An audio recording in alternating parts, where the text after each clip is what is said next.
"Oh, so that's what you do?" My future father-in-law raised his eyebrows, glanced down at my cheap suit with a smirk. The whole table fell into an awkward silence. Then they laughed. Laughed right at me. A grown man, trying to build a career. But in front of them, I was no different from a waiter who accidentally stumbled into a high-class dinner. I didn't get angry. I didn't stand up and leave. Instead, I just smiled and remembered every look, every word, every mocking laugh. Because I knew something they didn't. The game wasn't over. And today, I tell that story. Not to seek pity, but to let you know that sometimes justice doesn't need to scream. It just takes time, a little patience, and a chance to become the CEO of the very people who once despised you. Welcome to Twisted Justice, where we tell true stories, shocking twists, and journeys from pain to victory that will make you exclaim. The ending couldn't be more wonderful. If you love clever revenge, sweet as candy but painful as a punch in the face, endings, then you're in the right place. Now sit down, fasten your seatbelt, and prepare to hear the story of the fateful dinner where I was looked down upon by my fiancé's family for my job. Humiliated by the very people I tried to impress. A night when everyone thought I was a failure, except me. They thought I was a lowly employee, a self-proclaimed entrepreneur who didn't even own a luxury car, a guy with no future, not worthy of their daughter. And the funny thing is, I used to think the same way. That's why I kept quiet. I didn't fight back. I swallowed my shame, letting it smolder like a fire under the ashes. But I swear, right there at the dinner table that day, amidst the contemptuous looks, the expensive glasses of wine, the condescending laughter, I promised myself, one day, I will make them look at me differently.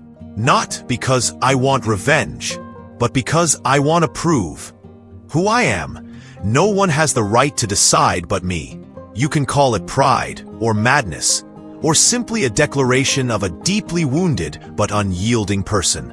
This story is not a get-rich-quick journey, nor is it a dry moral lesson. This is the truth about how I was insulted, degraded, and considered worthless. Just because the title printed on my business card was not shiny enough to their expectations. And this is also the truth of how I quietly, step by step, built a company whose own family had to sell their shares because of the financial crisis. This is not a movie. This is not a novel.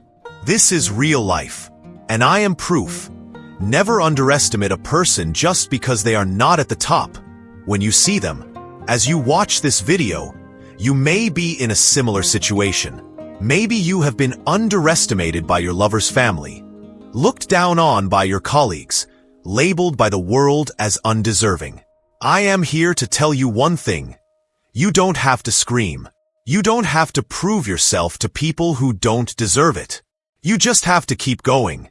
And one day, they will come back, sit at your desk, and you will decide their fate.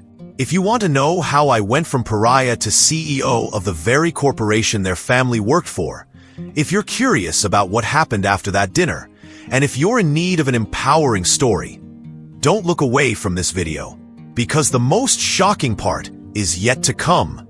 Trust me, the ending will leave you with a big, long smile, just like I did the first day they walked into my office. Movie camera, this is Twisted Justice.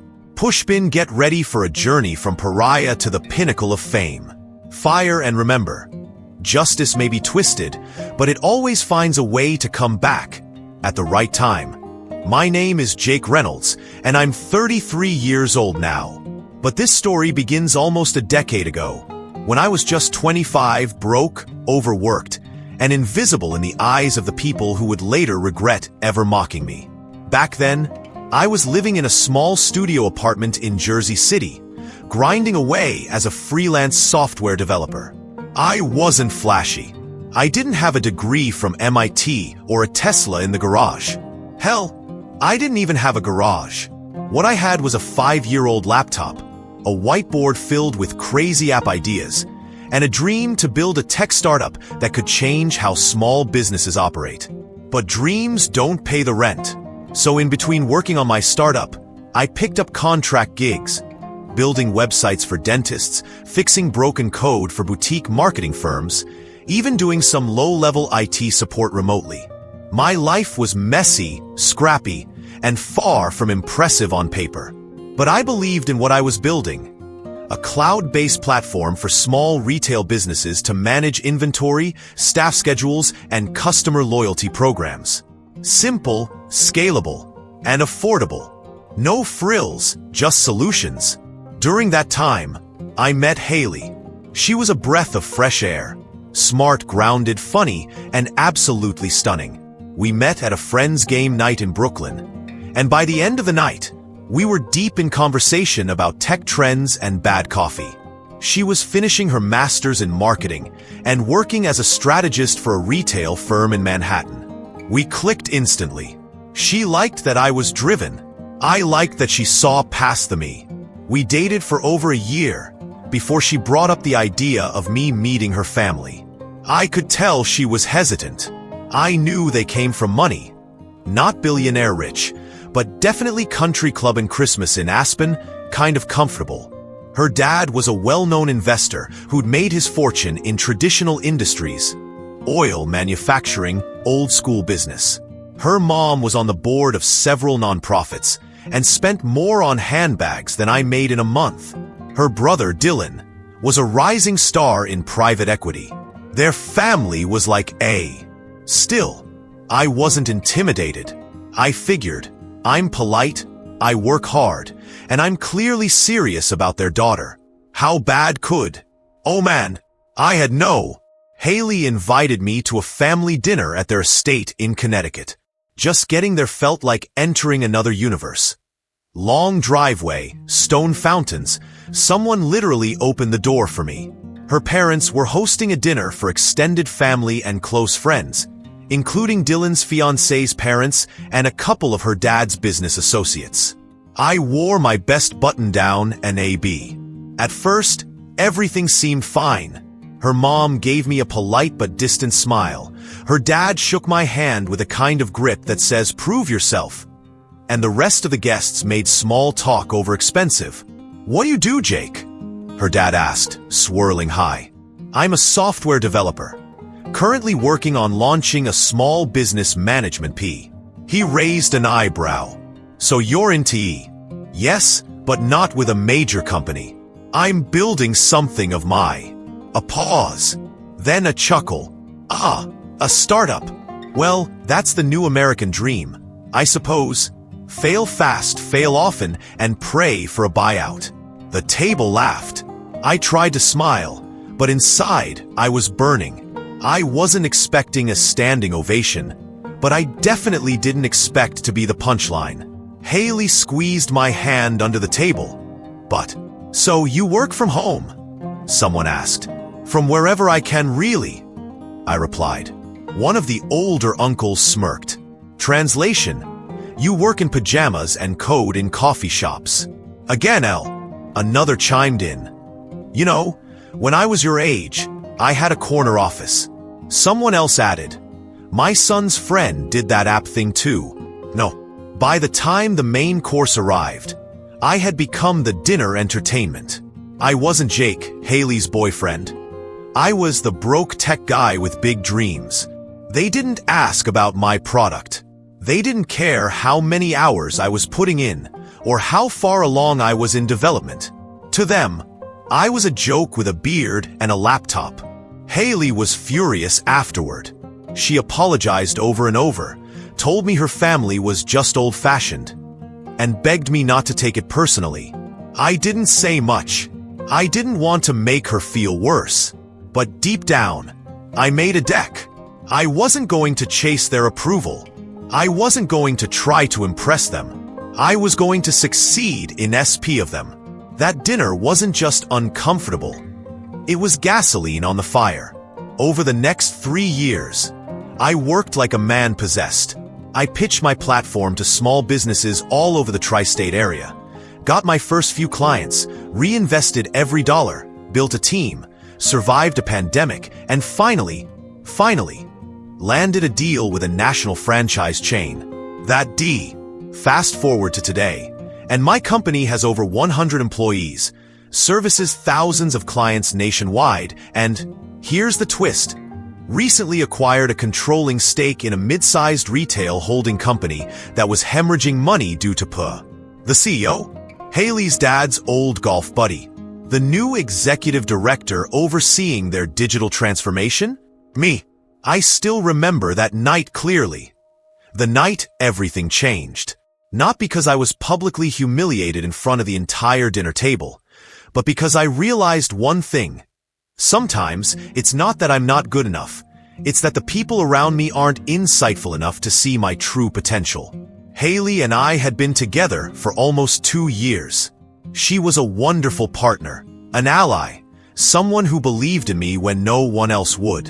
And when she asked me to meet her family again, this time at a formal engagement party at a fancy restaurant her family was sponsoring, I said yes. Despite my misgivings from our first meeting in the Connecticut mansion, I thought, maybe they've changed. Or at least, I should give them another chance. I was wrong. The party was held at an expensive Italian restaurant in Manhattan, where each bottle of wine cost half my old salary. The atmosphere at first seemed friendly. Laughter, warm yellow lights, cheers and fake clinking of glasses. But I could sense right away, I was still an outsider. Haley's father, Richard Whitmore, is the kind of man who can humble you with just one look. When I shook his hand, instead of a normal hello, he said just 3 words. "Still coding, huh?"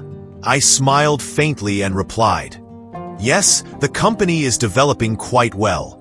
We just signed a contract with a pharmacy chain in the Northeast. We plan to deploy the management solution in the next 3 months." He raised his eyebrows as if trying to look impressed, but then blurted out, "Ah, the tech hustle. All dreams until the servers crash."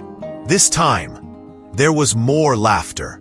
Not just from Mr. Richard, but from the whole table, including Haley's brother Dylan and his fiancée, Amelia, who looked at me like I was a defective item being returned to the store. "Jake," she said, taking a sip of expensive red wine, "have you thought about doing something more practical? I know some people in investment banking who might be able to help you get a real job." "Thanks, but I'm fine with what I'm building," I replied. "Oh, build what?" a relative asked. "A coffee-buying app or a phone game?" Everyone laughed, as if only what they knew mattered. I was used to being underestimated, but never had I seen it so blatantly insulted.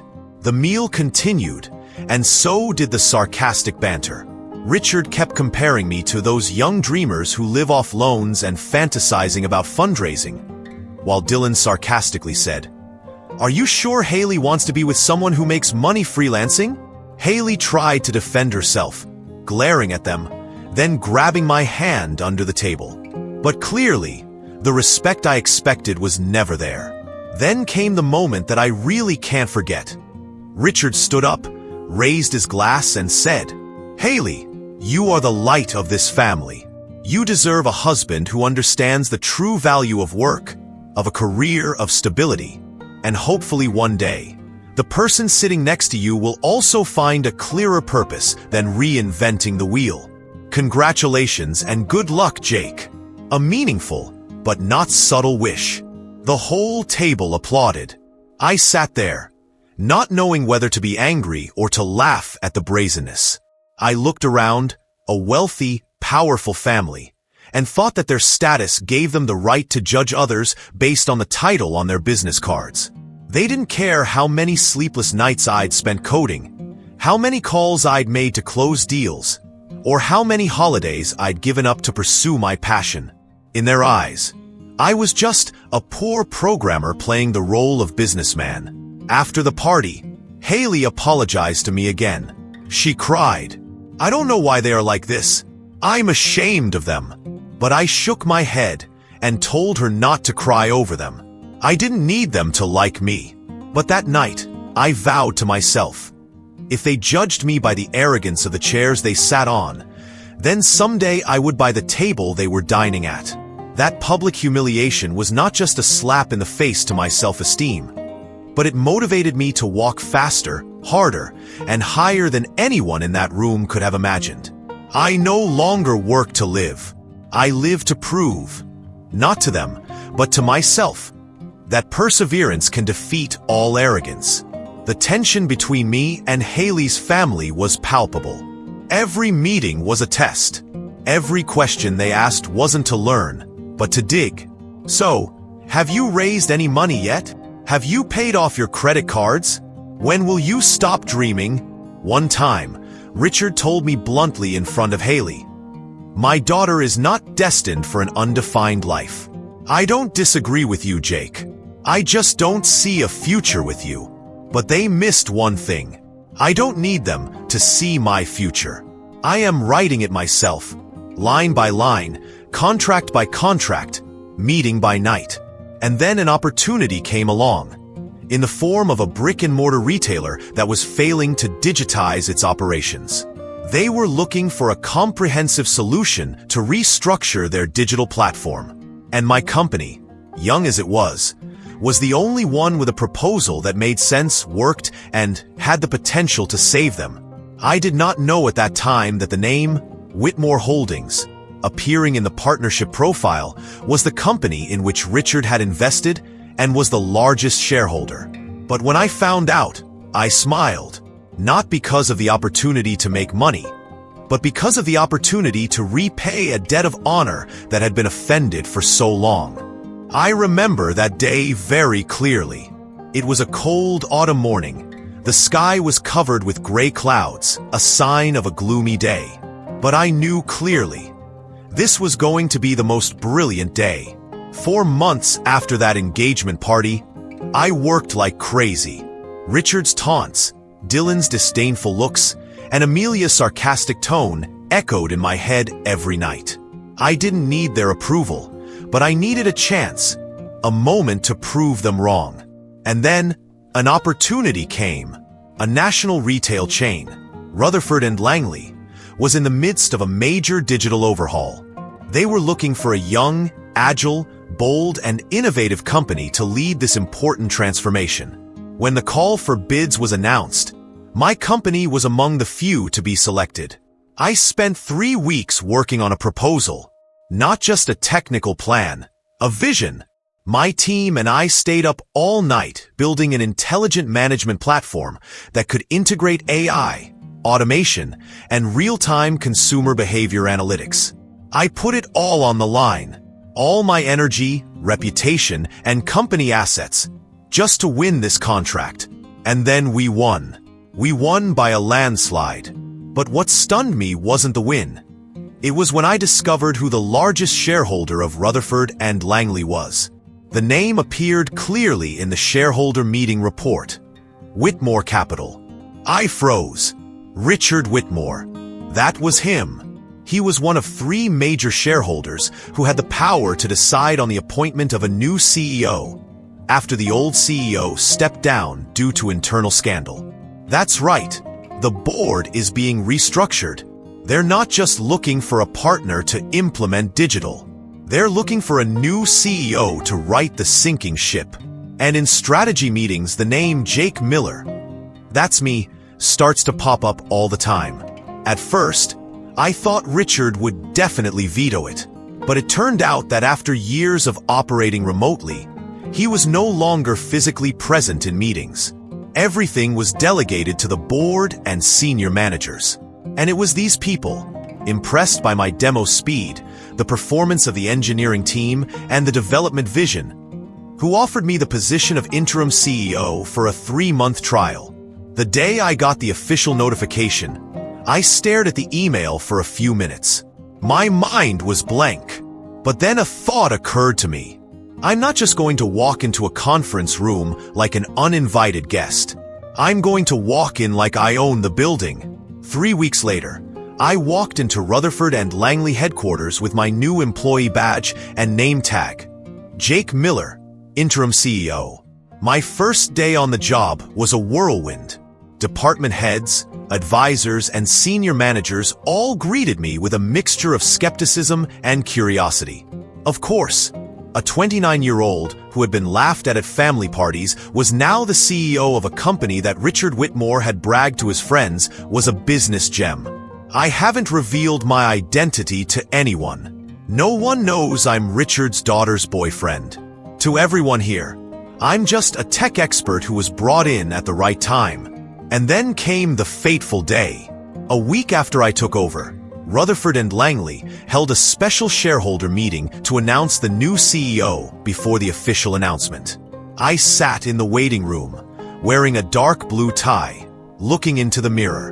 In a few minutes, I would be stepping onto the stage. Not the stage of a fledgling programmer, but the stage of those they used to call the man without a future. The door opened. I stepped up to the podium. The room was silent. There were about 70 people sitting there, major shareholders including Richard Whitmore. As I began to speak, I saw his eyes narrow. He tilted his head, trying to recognize me. And then, as I said, I am honored to take on the role of interim CEO to lead Rutherford and Langley into a new chapter of digital transformation. I saw him grip the arms of his chair. After my speech, as everyone stood up to congratulate me and shake my hand, Richard approached. His eyes were wide. His face, normally cold and arrogant, could not hide his shock. "Jake," I smiled. "Yes, hello, Mr. Richard. It is a pleasure to work with you. This time, as a strategic partner."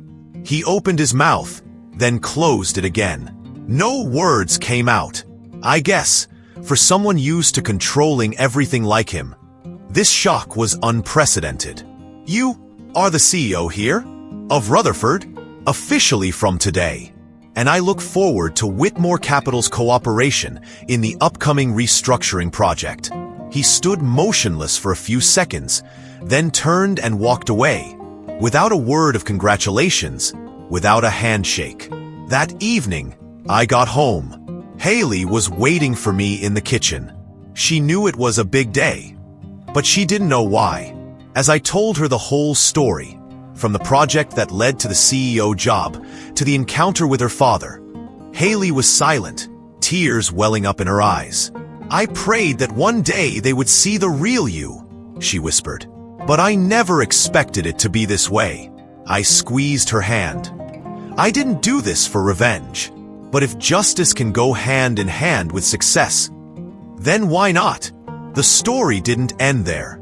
In the weeks that followed, the media began to report on the young CEO behind Rutherford and Langley's dramatic transformation. Interviews, seminars, and partnership offers poured in. And then, I got a call from Richard Whitmore himself. At that time, I was in the office, reviewing the plan to expand the Western branch. "Jake," he said, his voice even, "I want to see you. Private."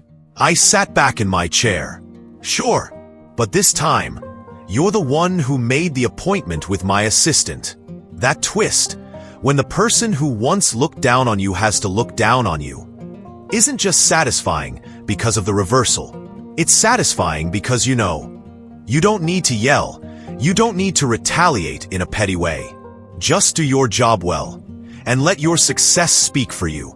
And for me, the moment Richard looked at me, no longer as the cheap programmer, but as the CEO of the company he was investing millions of dollars in, was the moment the world turned around. I didn't return to that dinner immediately, and in fact, I no longer had any reason to actively appear in that space of contempt. But I was not the type to let wounds go unnoticed. I was the type to weaponize wounds. And to do that, I needed time, patience, and a plan of retaliation worthy of my name.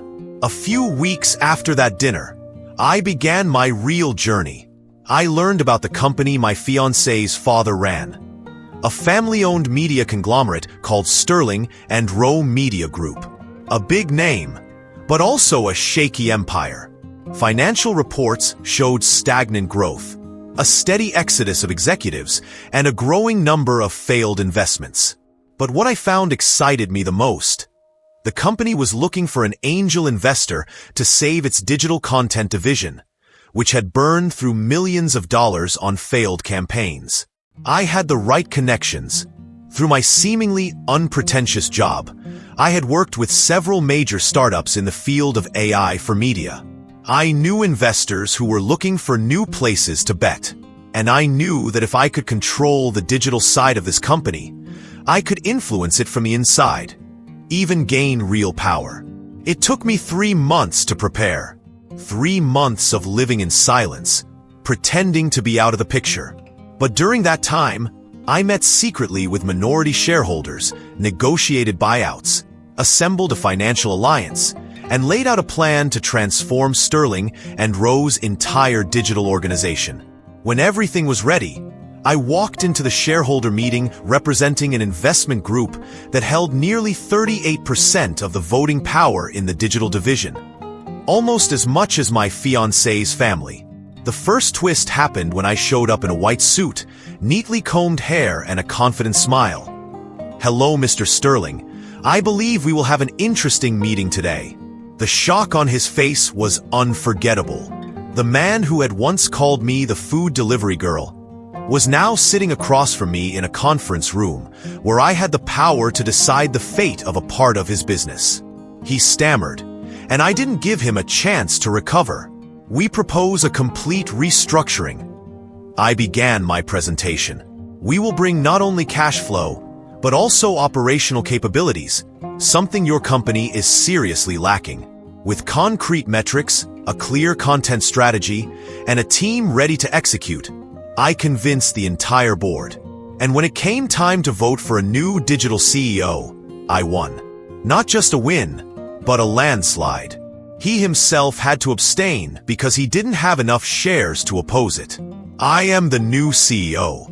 The woman who was looked down upon at family dinners is now the leader of an entire division that his family once arrogantly considered personal property. The first retaliation was successful, but I did not stop there. I began a sweeping overhaul. I fired incompetent people, including Mr. Sterling's second son, who I had heard was hired because of his family background. I set performance standards, requiring the team to operate based on data and KPIs. No one was outside the system, not even his family. Mr. Sterling called another meeting. This time, he called for damage control and wanted to negotiate a reduction in my control. But I just looked at him and said, "What I learned in the food delivery business is that customers only pay when they get what they want. I'm doing it for the shareholders, and you should be grateful." When the first reports showed profits returning, the stock price rose, and the digital division became the only bright spot in Sterling and Rose financials. I knew the retaliation was complete. And then, at a press conference to launch a new content product I was leading, I invited all the board members, shareholders, partners, and Mr. Sterling's family. In my speech, I emphasized, no one has the right to judge a person by their work. Pride is the greatest enemy of intelligence. I was wrongly judged, but that was the driving force to prove myself. And now, I am here, not to take revenge, but to rebuild a fairer system. I looked straight into the eyes of Mr. Sterling, who was now nothing more than a worn symbol of faded power. At the end of the event, her ex-fiancé approached her, quietly, cautiously. "I didn't know you were this good. I'm sorry." I just smiled. "No need to apologize. You gave me a gift, a lesson, and motivation." I left the hall amid flashbulbs, not as the one who had been humiliated, but as the leader of a silent and perfect overthrow. As the final applause at the premiere rang out, and the event lights dimmed, I entered a quiet room where I was alone with myself. There were no more contemptuous looks, no more mocking laughter, no more lowly profession taunts that I had heard at the luxurious banquet that day. There was only silence, and a sense of complete relief. I won, but this victory was not because I had a better starting point than them, or because I had the power in my hands. I won because I did not let the insult destroy me, but turned it into fuel for my journey to rise. I remember every face that day. The way my fiancé's mother looked at me with fake pity. The way my father lifted his chin and asked if delivering food was part of the job. And my fiancé, who said he loved me, but smiled wryly when his family insulted me as if I wasn't worth defending. And yet now, each of them had to look at me with a reluctant but undeniable recognition. They could not deny that I, the woman who had once been considered an outsider, now held a position they had never imagined. But I don't tell this story to brag. I tell it because I want you, the person watching this video, to understand that your worth doesn't come from what you do, but from how you do it, how you deal with contempt, and how you turn pain into strength. I used to feel small in a family where everyone wore the mask of status, education, and money. But it was in that polished world that I realized the deepest thing. They were not better than me. They were just used to living in a system where people assumed that whoever had more money had more dignity. But dignity doesn't come from a salary. It comes from how a person lives, from the kindness they show others, from the resilience they have when they are put down, from the attitude they maintain when they are wronged. And I have chosen to maintain my dignity, even when it is insulted right at the dinner table. I was angry too, very angry. But what I learned is this: revenge only makes sense when it comes not from hatred, but from a belief in justice for yourself. When I became CEO, I didn't fire them all out of revenge. I chose to keep the capable ones and give them a chance to prove themselves. I believe that how we treat those who have looked down on us defines our true character. Someone once asked me, if you could go back in time, would you go back to that dinner and deny it all right then? The answer is no. I wouldn't have done anything else. Because it was my silence that day, my choice not to fight back immediately, that gave me the space to turn my pain into motivation. Not everyone needs to scream to assert themselves. Sometimes, your silence is an explosion waiting to go off at the right time. And if you find yourself in a place where you are not seen, where your dreams are overlooked, where your work is undervalued, please don't let go. Don't let other people's opinions write your story. I am a girl who was once called a food delivery girl, once considered dirt poor, once had my boyfriend keep silent when he was humiliated by his family. But from that lowest place, I understood what it meant to rebuild step by step, what it meant to work not for the eyes of the world, but for a promise to myself. And if I can do it, you can do it too. When I walked out of the auditorium that day, it wasn't the CEO chair, the flashbulbs, or the congratulatory messages that made me the proudest. It was how I didn't let my hurt turn me into a bitter person. I held my heart, held my composure, and chose to respond with actions, with accomplishments, not with meaningless sharp words. The biggest lesson I learned? Stop trying to make others see your worth. Live your life so that you no longer need their validation. I don't need them to acknowledge me, but I know I have won. Not in a game of fame, but in a journey of overcoming myself. And I hope that you, the person who is following this story, will remember this when someone laughs at you, when someone says that you are just something, just an office worker, just a delivery person, just an unemployed student, just a freelancer, just because behind every just being is an untapped potential. And once you believe in yourself, you will turn every slight into a stepping stone. We don't need to come from a prestigious background to create value. What we need is resilience, self-esteem, and the will to overcome rejection. And sometimes, the most beautiful things in life come from those who have been most underestimated. My story doesn't end with the CEO title. It begins again, as someone who understands the true meaning of success. Not about reaching the top, but about standing firm when people try to push you down. If you are at the bottom of your despair, remember, light doesn't come from outside. It comes from within you. When you refuse to give up, I am a true story. And I believe you will have your own story too. If you feel like this story has given you something, a nod of sympathy, a ray of hope, or simply a feeling of I'm not alone, then don't hesitate to like, subscribe, and turn on the notification bell. Twisted Justice will continue to bring stories like this, where justice doesn't come from the courts, but from people who stand up when they're looked down upon. What about you? Will you choose to stand up today, or wait for others to define who you are? If you've made it this far, this story has touched you in some way.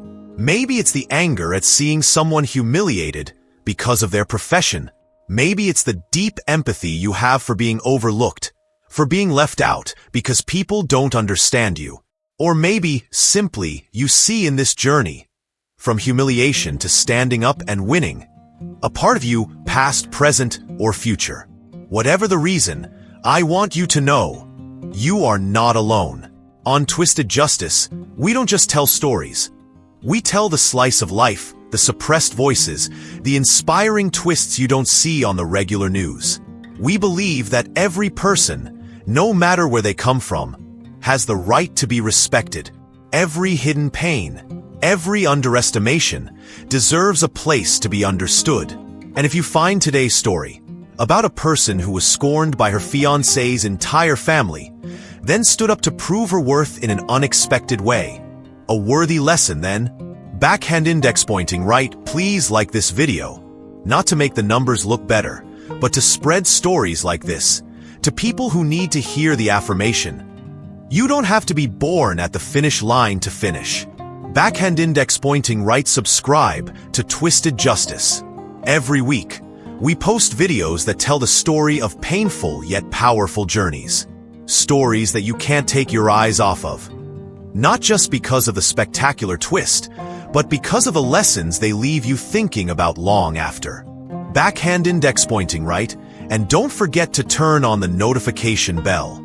Because stories like this, you don't want to miss them. One click, one time you say to yourself, I'm ready to learn from failure, I'm ready to witness the rise, and I'm ready to accompany those who refuse to let the past define the future. Let Twisted Justice be your source of inspiration.